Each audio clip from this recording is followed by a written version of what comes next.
What's good, YouTube? Hope you're all doing very well. Welcome back to another video here on our channel. I'm a FIFA analyst. Today, we are going to be talking to you about the EA Play, giving you a guide, a bit of a rundown of what you can be doing when you get your hands on FIFA 22. So EA Play does come out on the 22nd of September. There has been occasions where when it's been announced that that's when it's coming out, it drops the day before. So hopefully that will happen, but we know for sure it definitely will be with us on the 22nd of September. They haven't announced the time as of yet, but it normally tends to be 4 to 6 p.m. UK time, roughly, give or take. All right, so that is on a Wednesday. I have done a video discussing all of the dates of when the Ultimate Edition comes out, the Standard Edition. So if you want to watch that, I'll put a link up above there.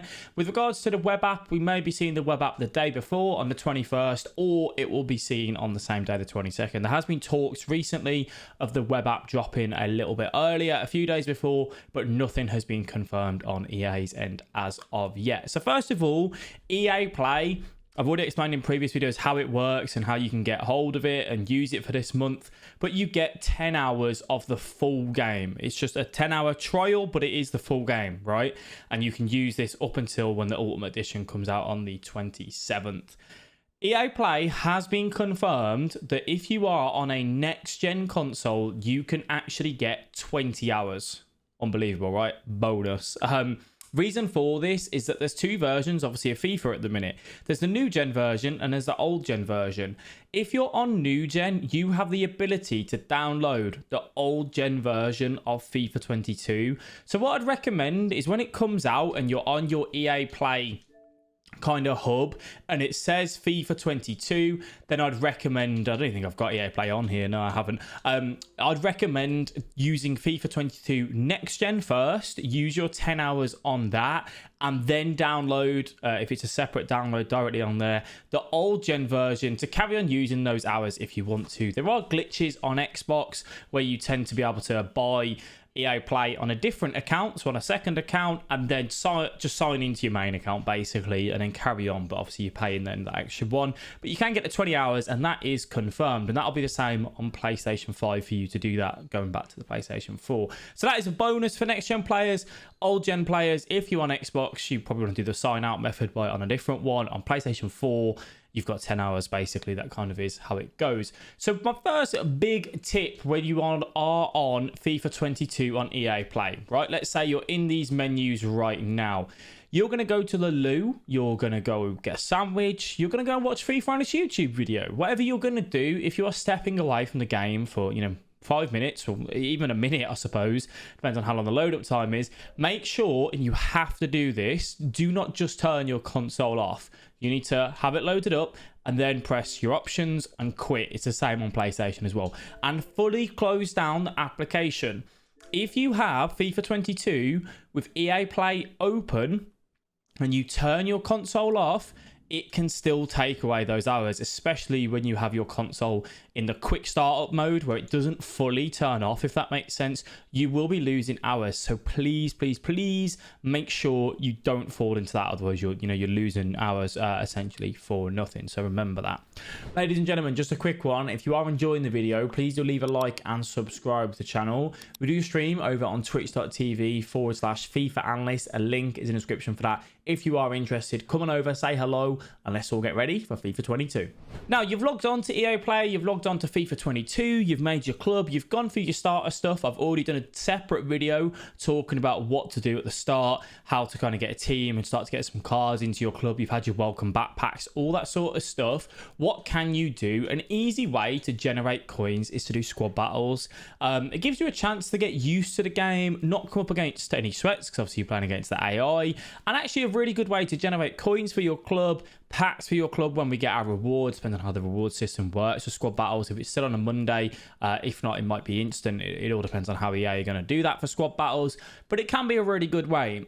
If you're maybe a lower level player, this could be good for you, right? Because if you go ahead and jump into, say, Rivals or something like that, it's going to be sweaty, but it depends if you're happy taking losses. For me personally, I prefer playing online. I don't like playing against the AI, so I won't do squad battles. But don't underestimate the first 2 weeks of doing squad battles, because squad battles ranking works on how many other people are doing squad battles. When you're on EA Play, there isn't as many people on the game, so to get a higher ranking actually is a little bit easier. So you may wish to do that. The other way, you may choose to go into online draft. You may have loaded up some FIFA points on EA Play.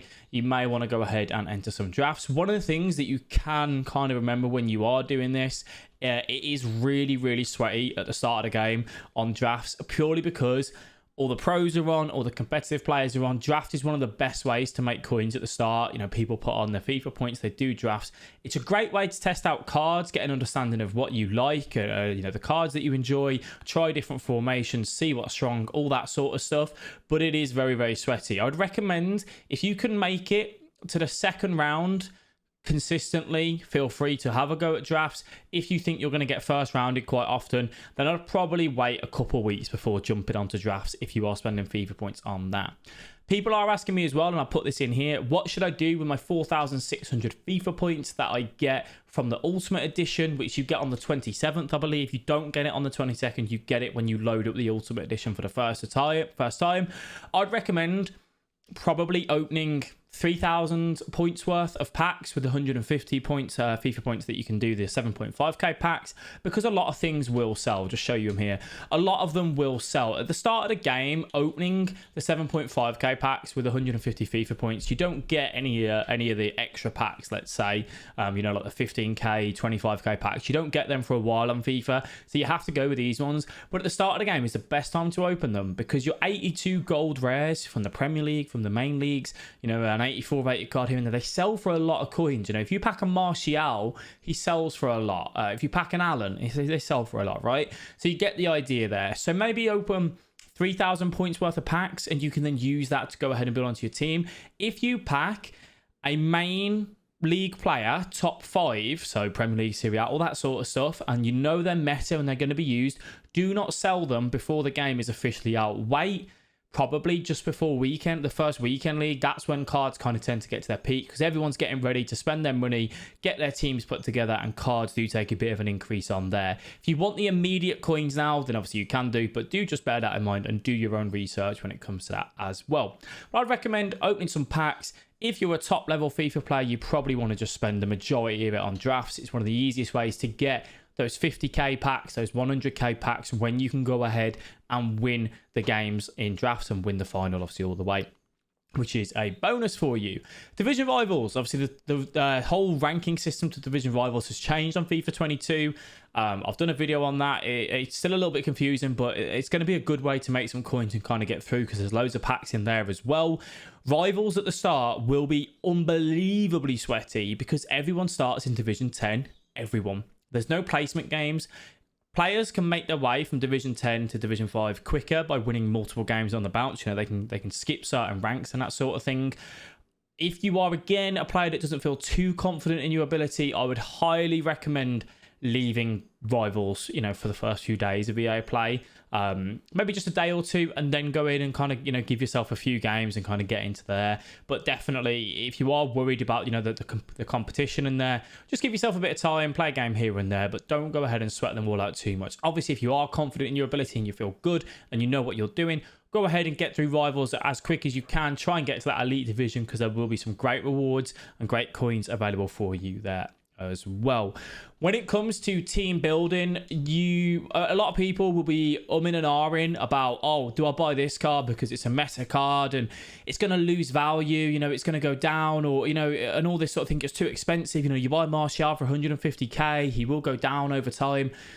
Buy cards that you know are good and usable, that you're going to use for a long period of time, and you're going to be upgrading them with someone better. You know, if you have a Rashford on the wing and you're thinking, I want to upgrade that to Mane in the future, that's fine. You know what you're working towards. So having Rashford and buying him for X amount of coins, playing 100, 200 games of him and then upgrading him, to me, is perfectly fine. You are playing a video game. Don't stress too much about the coins, but just make sure that you're not chopping and changing players every other day, because you will just lose coins and throw stuff down the drain. Try and make sure that the players that you are buying and using will get a good amount of game time in your club to try and generate some coins back for you on there. If you are on EA Play and you have your 10 hours, your 20 hours, however, you know, we're going to be doing it, do not do any team building, any transfers, anything like that in EA Play. Do that on the web app. The web app, you have unlimited amount of time on. If you want to trade, if you want to go and open some packs, you want to, you're opening those packs, those FIFA points, do it all on the web app. Do not do it on EA Play. If you spend half an hour sitting there opening packs, you've wasted half an hour. You could have done that on the web app instead. If you sit there for 40 minutes trying to trade, trying to make some coins, trying to pick up a player here and there, you've wasted valuable time. Once the 27th comes and you have the Ultimate Edition, if that's what you pre-ordered, you can do all of this on the game. You're fine to go. If you've only ordered the Standard Edition, you've got to try and obviously go to the first. So you want to make sure that you're using your time as valuable as possible. All right. So that's kind of the guide on what I want you guys to be doing on EA Play. If you have any questions, pop them down below. I'll be happy to answer. I'm going to end the video here because it is very hot, very warm in the UK at the minute. So yeah, thank you all for watching. Leave a like if you enjoyed, and I'll catch you in the next video. Bye-bye.